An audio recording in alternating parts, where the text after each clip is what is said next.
Hi, you're listening to This Is Not Your Practice Life. I'm your host, Macie Renae, and we are going on a journey together, my friends. I'm a certified life and emotional intelligence coach. And if you really want to step into your highest self, there are a few non-negotiables you're going to have to learn, and I am just the person to help you do it. No matter your past, I'm here to help you create a more fulfilling future. So stick around with me. Not only will I teach you how to navigate your brain's daily mind drama, but I'll help you actually understand your mind, your emotions, why you do the things you do, and why others do the things they do. Most importantly, I'll help you build the self-awareness skills to create whatever results you want. It's never too late to change the trajectory of your life. After all, this is not your practice life. Good morning. Welcome back to another episode of This Is Not Your Practice Life podcast. I am Macie, and I am so excited you're joining me today. All right, before we dive into today's episode, I want to let you know if you're listening to this on Monday, February 12th, 2024, I want to invite you to my very first open Q&A connection Zoom session that I'm going to be hosting at 8 p.m. Eastern. So just convert that to your time zone.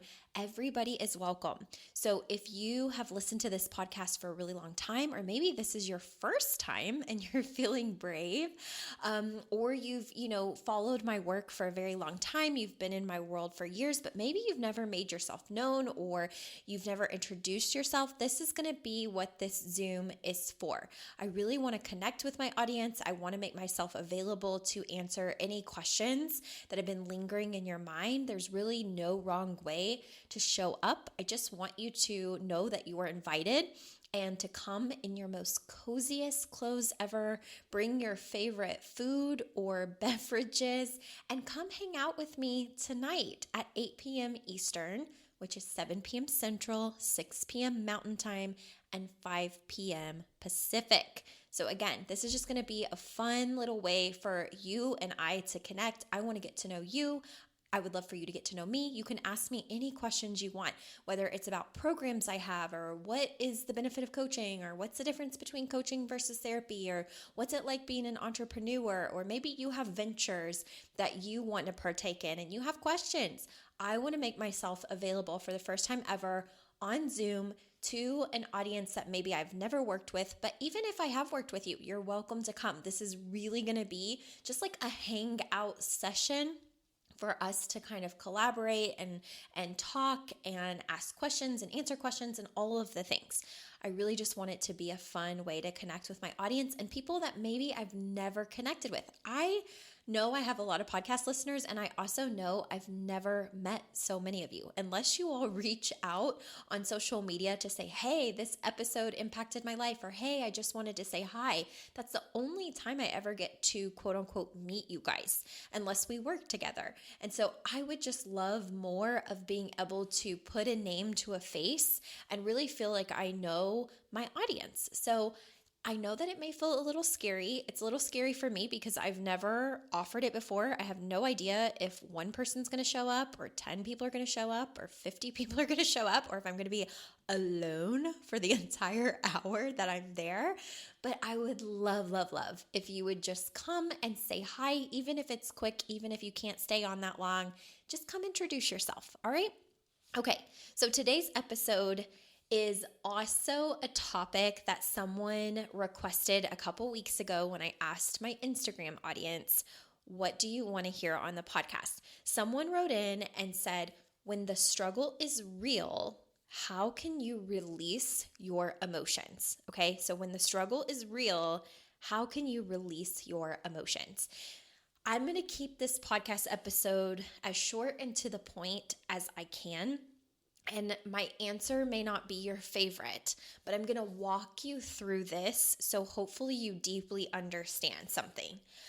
So the only way to truly release our emotions is to be willing to move through them. This does not mean escape it. This does not mean buffer through it with distractions. This means if you really want to release your emotions when the struggle is real, the only way, quote unquote, out is through.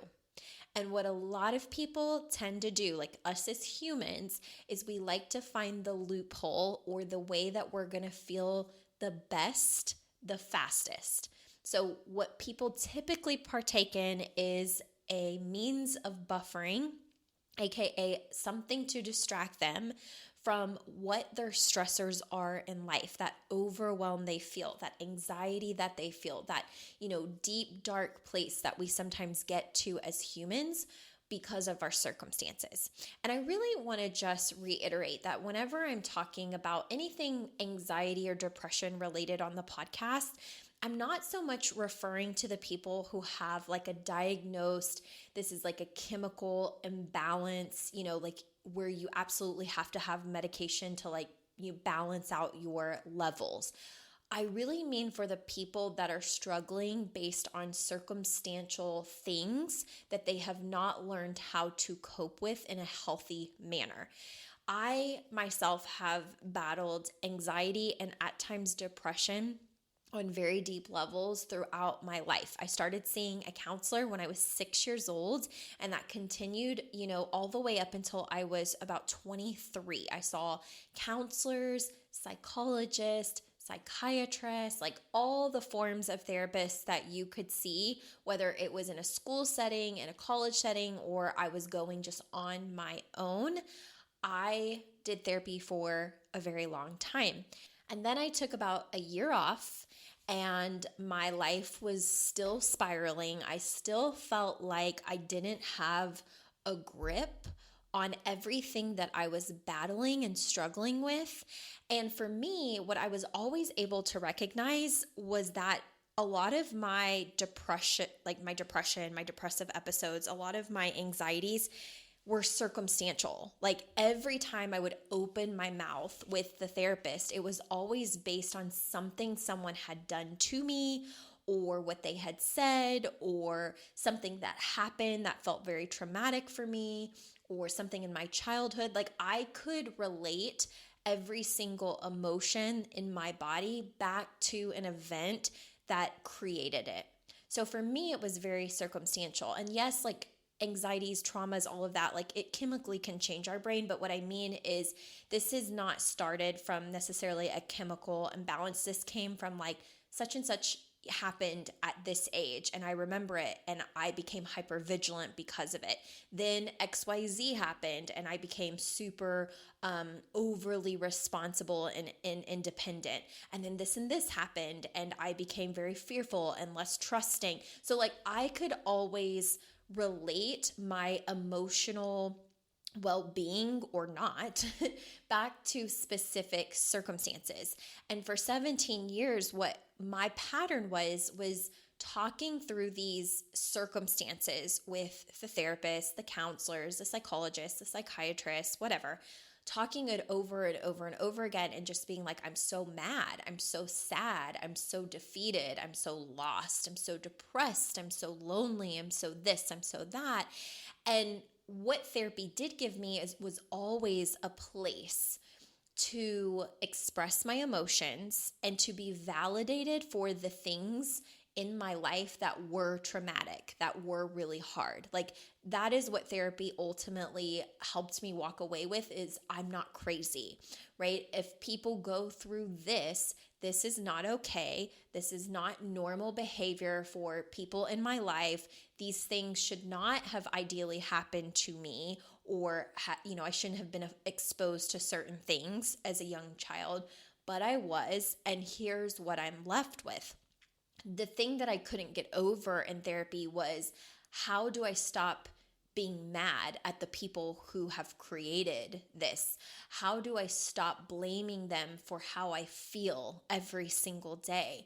How do I create freedom and peace and happiness in my life when every time I'm trying to live on a daily basis, I'm filled with all of this anxiety and all of these memories come flooding back and I just become angry at them again?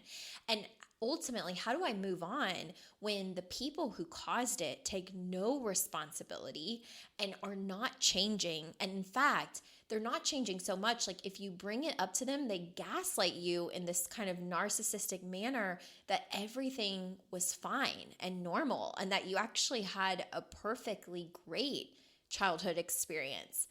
So it was like, how do I navigate this? And that's something that I never learned in therapy. I'm not saying that is the experience for everybody in therapy, but I do find that a lot of my clients have this experience where they talk and they talk and they talk about it.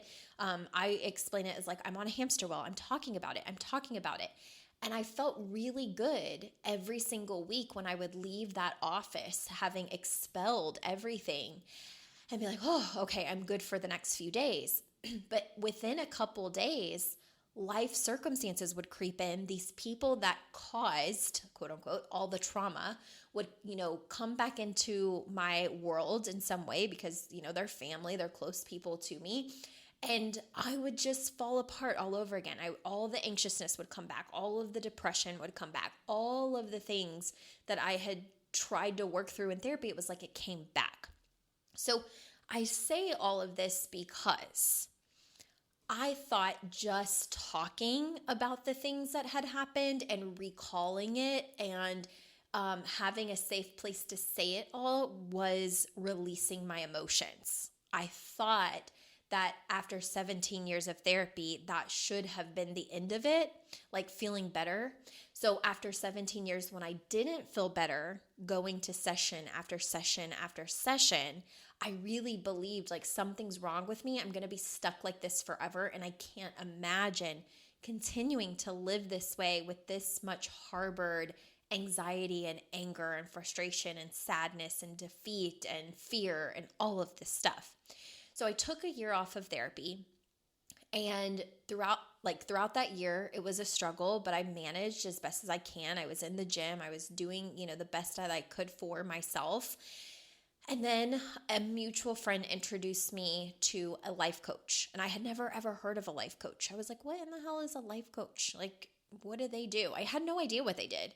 And it was presented to me as someone who could help me in business. I was in a network marketing business at the time, MLM, however you want to phrase it, whatever. I was in one of those, and I loved being in that because I was learning so much personal development. I was learning like I could change my mindset. I could think more positively, and that was helping me a lot. But the life coach was introduced to me as someone who could help me grow my business. And at first I was like, I don't really need someone to help me grow my business. I'll do it on my own. I don't even know what a life coach is. And long story short, I ended up finally putting my guard down, letting my ego come down to the wayside, because I've with all of my trauma, I've always been like, I'm a big girl. I can handle it. I don't need help. I'm strong, right? Many of you probably listening are like this, where you just feel hyper independent and maybe almost like you have control issues, because anytime you're not controlling something, it feels like shit hits the fan. So you become like a control freak, you're even in partnerships, maybe your partner is like, I don't need a mother, or things like that. These are things I would always hear, because I really felt like I have no control unless I'm overly hyper vigilant, or I'm overthinking every single thing. So anyways, all of that to say, I put my guard down. I allowed myself to start learning about this life coach and how life coaching could help. And the long story short is I was like, I really feel like maybe she could help me. So I hired her. And that was the first time that I actually learned what it meant to feel your feelings and to actually be able to release your emotions. And here's what I will tell you. The only way out is through. Okay, so people will try to run away from their emotions, to bury their emotions, to escape their emotions with drinking, overeating. It could be over exercising. It could be shopping. It could be hooking up with a bunch of different people, having lots of sex with a lot of different people, right? Anything you do to distract yourself, spending money. There's just a million ways. Drugs, right? There's just so many ways that for the human mind, we find what can make me feel better, even if it's temporary, even if it's just for a few hours, even if it's for the night. And we will sabotage with it, throughout the day. with our vice over, watching TV, binging, just distracting ourselves, we will find our vice and we will partake in that vice because at least for the night, we'll feel better. And then we wake up and we do it all over again. But when that compiles, when you're doing that over and over and over and over again, that's when you start feeling disconnected from yourself. That's when you start feeling less like yourself. You don't even know who you are anymore. You don't know what you want. You don't know what you're doing. And it's a very defeating place to be. And that is, to me, when the struggle is real, when you are like feeling all these emotions and you're aware that you're not happy, but you're like, what in the hell do I do with all of this? Like, what is it? What do I do? So let's come back to a big way that your emotions are created, okay? I just want to walk you through this if you're brand new. I want to refresh you of this if you are an avid listener of the podcast. Emotions are generated in our body from our thoughts, and those thoughts can be conscious where we're aware of them, or they can be subconscious where we are not. But every time we have a thought cross our mind, our body generates emotion. So like at the beginning of the year, when a new year hits and you're having thoughts like, I'm going to get my life together. I'm going to lose the weight. I'm going to eat healthy. I'm going to be successful. Those thoughts will generate feelings like motivation and excitement and eagerness, okay? But then on the flip side of that, maybe you have thoughts like, I hate my job. I hate my life. I hate how mundane everything feels. I don't know myself. I don't like myself. I don't like how I look. All of those thoughts as well will generate emotions. Emotions like disgust or sadness or anxiousness or depression, right? Like we will feel different emotions based on our thinking. So that is going to redirect us to where do you have to be mindful of when you're feeling emotions you don't like. You have to get really clear on the thoughts that are generating those emotions. What thoughts are creating those emotional experiences in your body?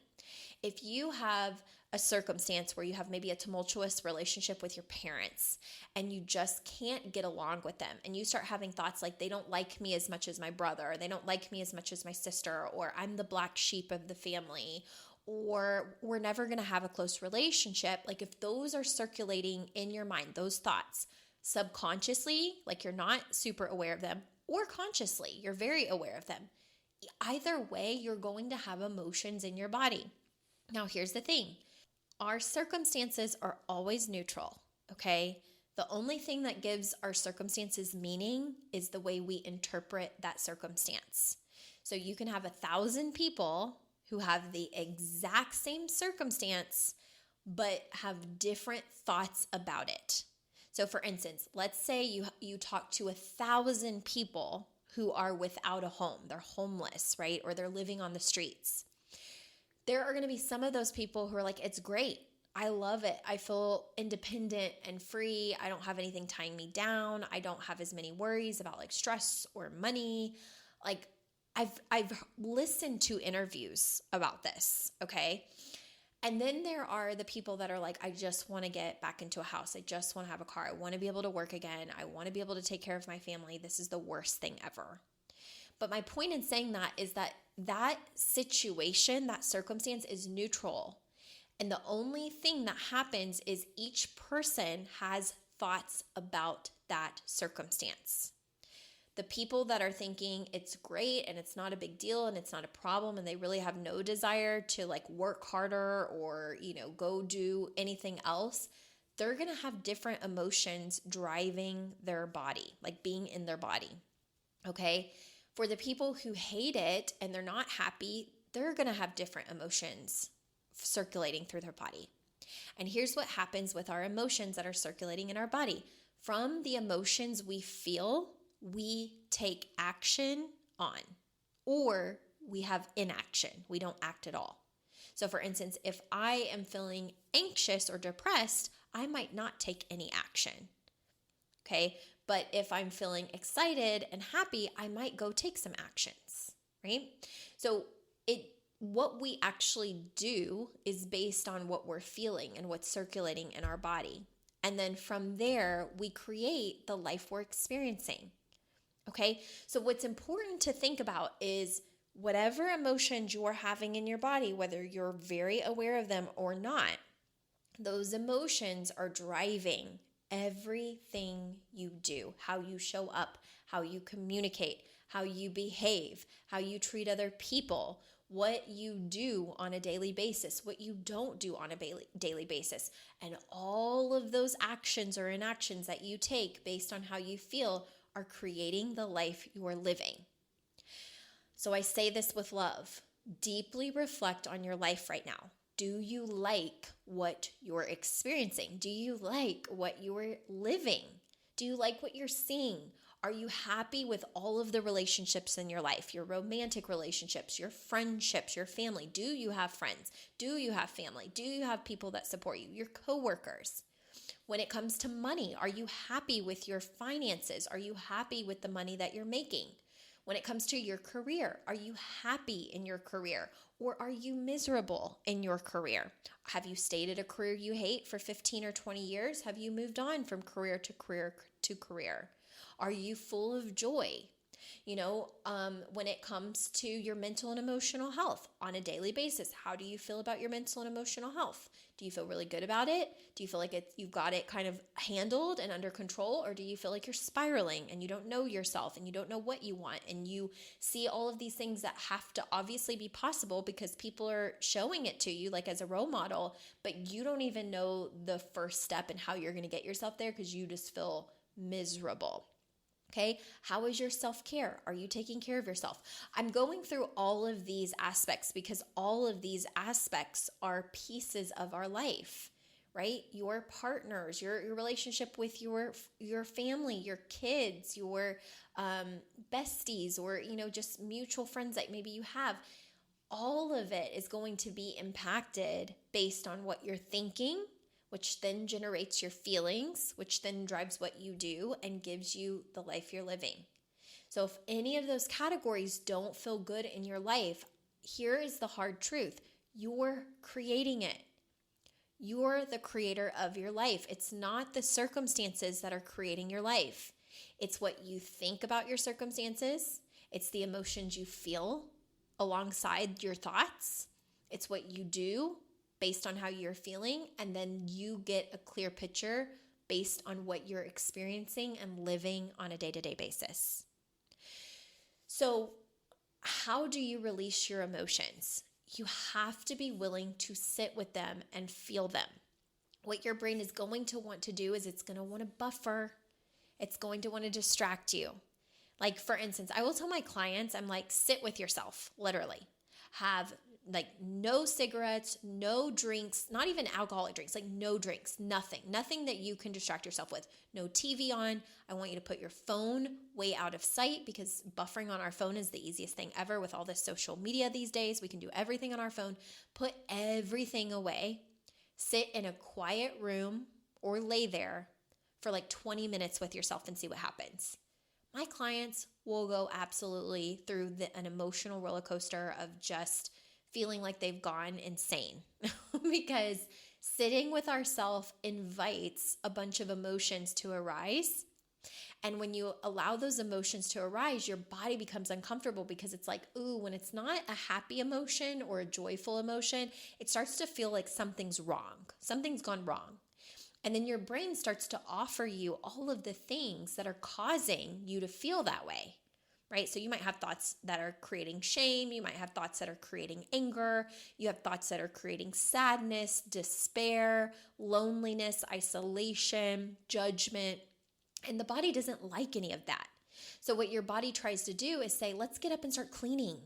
I remember whenever I did this for myself, I set a timer for 20 minutes. I put my phone on silent and off of vibration. I turned it over so I couldn't see it light up. I pushed it out of my ability to reach it. I didn't have any drinks. I didn't have any snacks. I didn't have anything. And I sat on the couch for 20 minutes. I literally felt like I was going to lose my mind.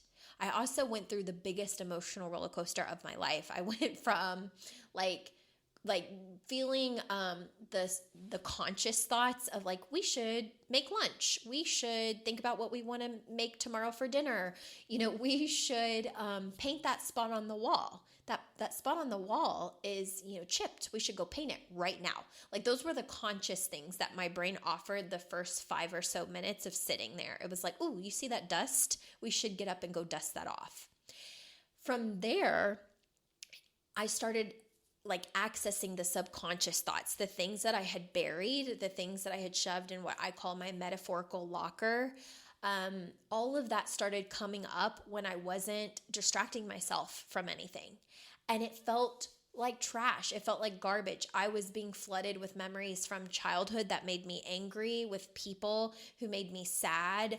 I would start laughing because I'd think of like a funny memory, and then the next minute again, I just felt so much rage in my body. I could have like punched something. And then I would go back to like crying. It was just like an emotional roller coaster. It was kind of like the body expelling all of this stuff. Like, my God, you've made me hold this in for years, and you've never actually processed the emotion. You've talked about the things that have bothered you, but you've never actually sat with the emotion and allowed it to come through. And I have so much to tell you. Like, this is basically what my brain was doing. Like, I've got so much to tell you. How much time do we have? And here I had this 20-minute timer set, and I'm going through all of these emotions, feeling like a crazy person because of how quickly my emotions are shifting. But also, you guys, what I became aware of were things that I thought I had healed and things I thought I had worked through that clearly came back up in my mind because it wasn't finished. I hadn't actually processed it. I would think about it, feel uncomfortable, and then I'd go get on my phone. I would think about a circumstance, become angry, like have thoughts about it, become angry, and then I would go clean or I'd go shopping. Like, I always met my emotions with a vice or a buffer before I became more self-aware. And so I would imagine that if you feel like the struggle is real, let yourself be in the struggle and ask yourself, what is the struggle? Like, what is causing it? I feel like you're feeling certain emotions, but what thoughts are generating those emotions? Is it, I hate my job? I don't feel happy in my relationship. I, feel like I'm not being a present parent.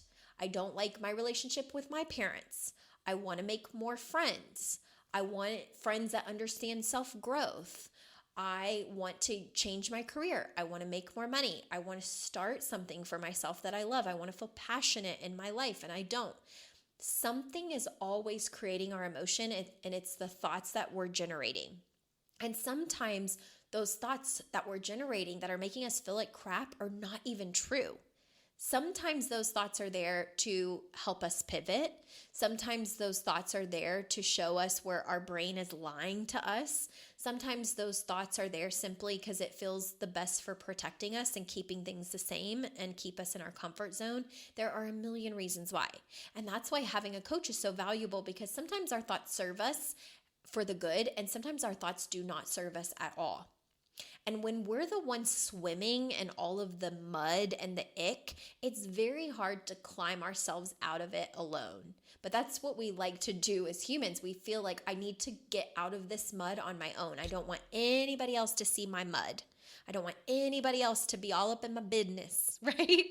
We do this, but sometimes we need that. We need someone who is not in the mud, that is standing on dry land, clean as a whistle, that's able to be like, well, girl or dude, of course you're in the mud. Look where you're swimming. Like, did you see the clear water over here that you have access to? Like, when we're in the mud, no, we don't. We're just swimming in piles of crap.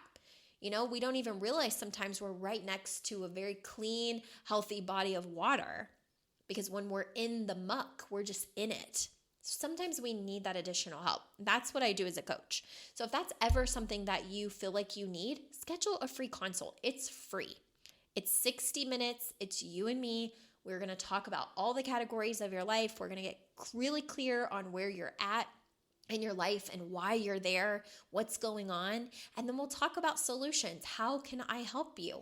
What does that look like? What are you interested in? What do you think you also need? What do you think you'd enjoy? Do you think you'd enjoy private coaching? Do you think you'd enjoy group coaching? Do you think you'd like a blend of both?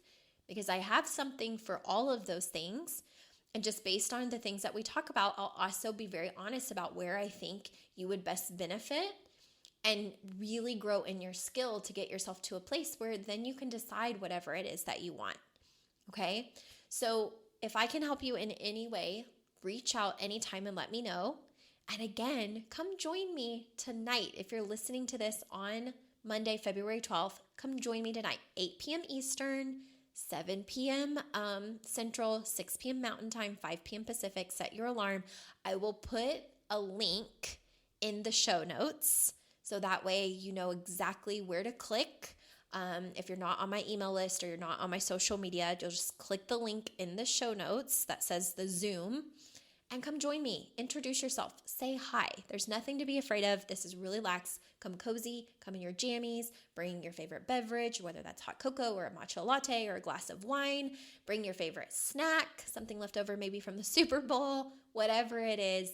Let's hang out. Let's talk. I'll answer any questions that you have. But if you do want a private conversation, schedule a 60-minute consult. We will talk about it and I will help you. But the only way out of your emotions is to go through them. Okay? And if you feel like that's going to be a hot mess express and it feels very scary to do on your own, then have the support. And if you want that support from me, I am happy to hold that space for you and help you navigate it, just like my coach did for me 7, almost 8 years ago. All right? I love you guys. I will see you again next week or tonight. Hey there. Thank you so much for joining me on today's episode of This Is Not Your Practice Life podcast. If you'd like to connect on social media, you can find me on both Instagram and Facebook at Macie Renae Coaching. And if you want to stay up to date on all of my offers, announcements, and inspirational emails, you can join my email list at macierenae.com. In addition, if there's a way that I can further support you in your coaching journey, you can schedule a free 60-minute consult at macierenae.com anytime you want so we can discuss the best options for you. I look forward to seeing you next week, and I hope you have an amazing day. Bye.